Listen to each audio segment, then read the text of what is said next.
নমস্কার বন্ধুরা, আমি অর্চনা। আমার চ্যানেলে আপনাদের স্বাগত। তো আজকে আমি নিয়ে এসেছি মেথি শাকের বড়া।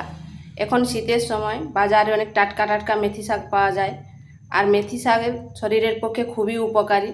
তো এইভাবে বানালে বাচ্চা থেকে বড় সবার খুব পছন্দ হবে, আর খুব চটপটা হয়, আর খেতেও কিন্তু দারুণ লাগে। তো চলুন দেখে নেওয়া যাক আমি কিভাবে মেথি শাকের বড়া তৈরি করি। এখানে নিয়েছি আমি মেথি শাক। এরপর মেথি শাকগুলোকে বেছে নিচ্ছি।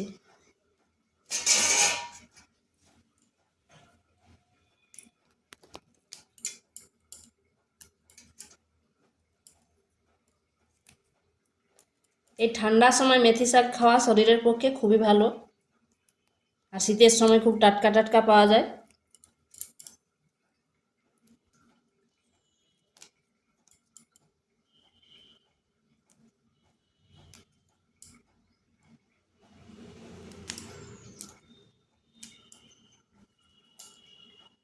যারা মেথি শাক খেতে চায়নি তারাকে আমি যেরকম করে মেথি শাক করছি এই রকম একবার করে দেবেন, খেয়ে যাবে, তারা বুঝতেই পারবেন এটা মেথি শাক দিয়ে তৈরি।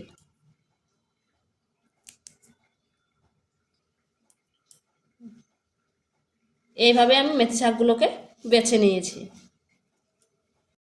মেথি শাকগুলো আমি ভালোভাবে ধুয়ে করে জল ঝরিয়ে নিয়েছিলাম। এরপর এগুলোকে হালকা করে কেটে নেব, খুব ছোট ছোট কাটবো নি। এইভাবে এখান ওখান কেটে নিচ্ছি, একটু বড় বড় করে কেটে নিচ্ছি।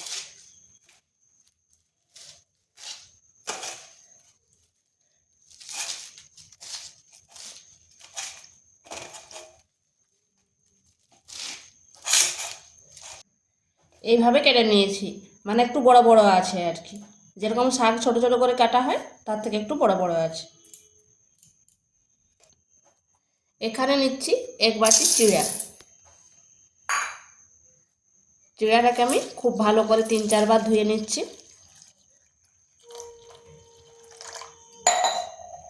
একটু ভালোভাবে এইভাবে কচলে কচলে ধুয়ে নিতে হবে।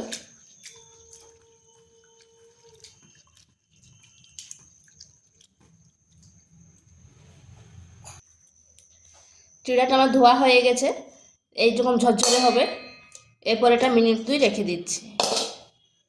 এদিকে আমি মশলাটা করে নিচ্ছি। নিয়েছি 2টো কাঁচা লঙ্কা, 5 কোয়া রসুন, আর কয়েক টুকরা আদা, আর এখানে দিচ্ছি হাফ চামচ জোয়ান।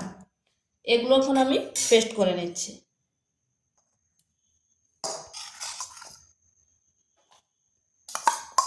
আমি এটার সাহায্যে পেস্ট করব, কারণ একটু দরদরে ভাব রাখবো, তো একবারে পেস্ট করব নি, দরদরা ভাব থাকবে।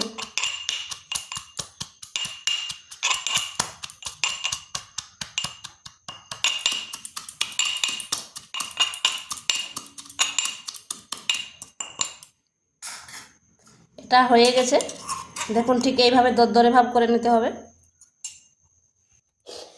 এই চিড়েটার আমি এতে জল দেব না, হাতে খালি এরকম করে দিলেই নরম হয়ে যাবে, মানে পেস্ট হয়ে যাবে আর কি।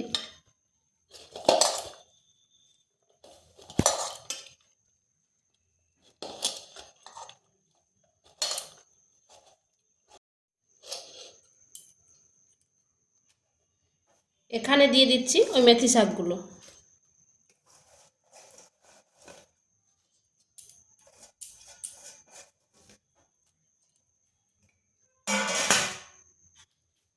দিয়ে দিচ্ছি এরকমভাবে পেঁয়াজগুলো লম্বা লম্বা করে একটা কেটে নিয়েছি, একটা পেঁয়াজ,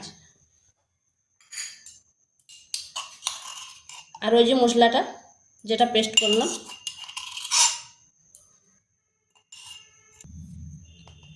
এখানে দিচ্ছি কাশ্মীরি লঙ্কার গুঁড়ো, ঝালটা আপনারা আপনাদের আন্দাজ মতো দিবেন।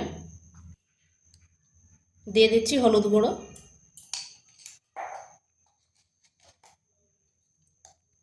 আর দিচ্ছি জিরে গুঁড়ো, আর 2 চামচ সাদা তেল,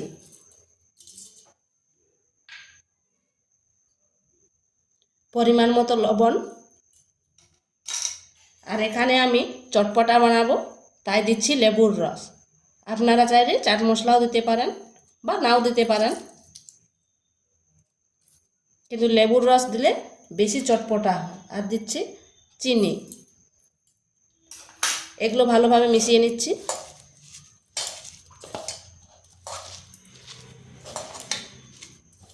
এইভাবে ঘষে ঘষে মিশিয়ে নিতে হবে।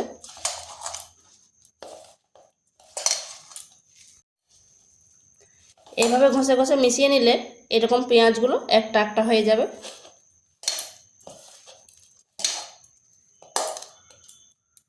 এরপর এখানে দিয়ে দিচ্ছি হাফ বাটি বেসন। বেসনটাও এর সাথে মিশিয়ে নেব। এখানে কিন্তু কোনো জল দেব না, এইভাবে মাখতে মাখতে পুরোটা ভিজে যাবে। আর এটা একটু শক্ত শক্তই করব, তাই এখানে আর জল ব্যবহার করব না। দেখুন সমস্ত জিনিস কি সুন্দরভাবে মিশে গেছে।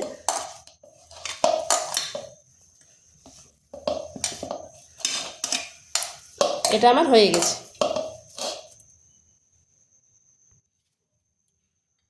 আমি হাতটা ধুয়ে এসেছি, এতে অল্প তেল নিয়ে নিচ্ছি।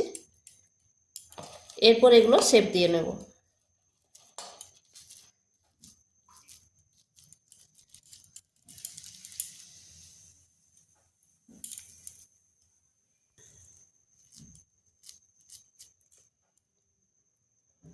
এইভাবে শেপ দিয়ে নিতে হবে।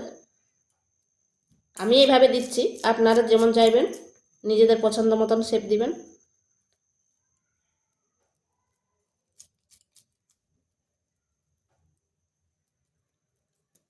এইভাবে আমি সবগুলো বানিয়ে নিচ্ছি।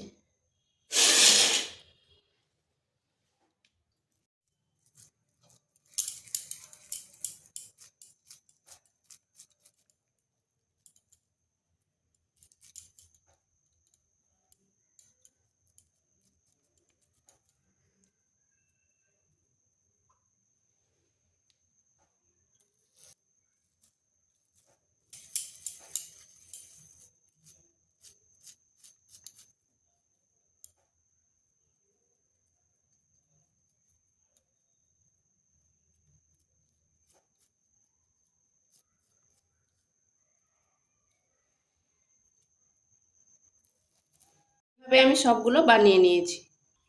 এখানে কড়াইতে তেল দিয়েছি। তেলটা দেখুন খুব বেশি দিনে হালকা তেল দিয়েছি।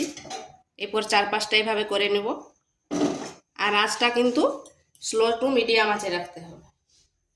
এরপর এগুলো দিয়ে দিচ্ছি।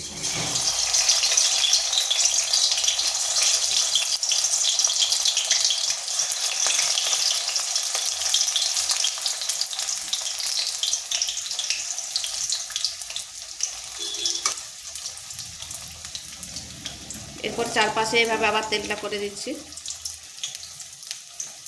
এগুলো কিন্তু গরম ভাতের সাথে খেতে দারুণ লাগে, বা এমনিতেও খেতে পারেন, আর স্বাস্থ্যের পক্ষে খুবই উপকারী।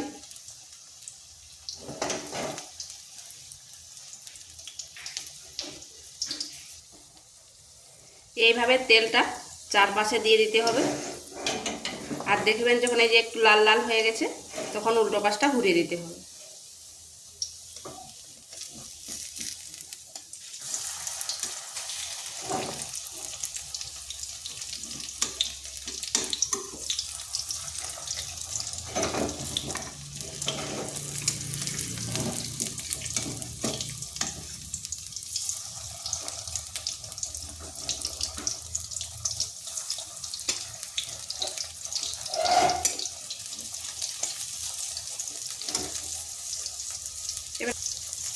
এইবারে আর কিছুক্ষণ রেখে দিচ্ছি।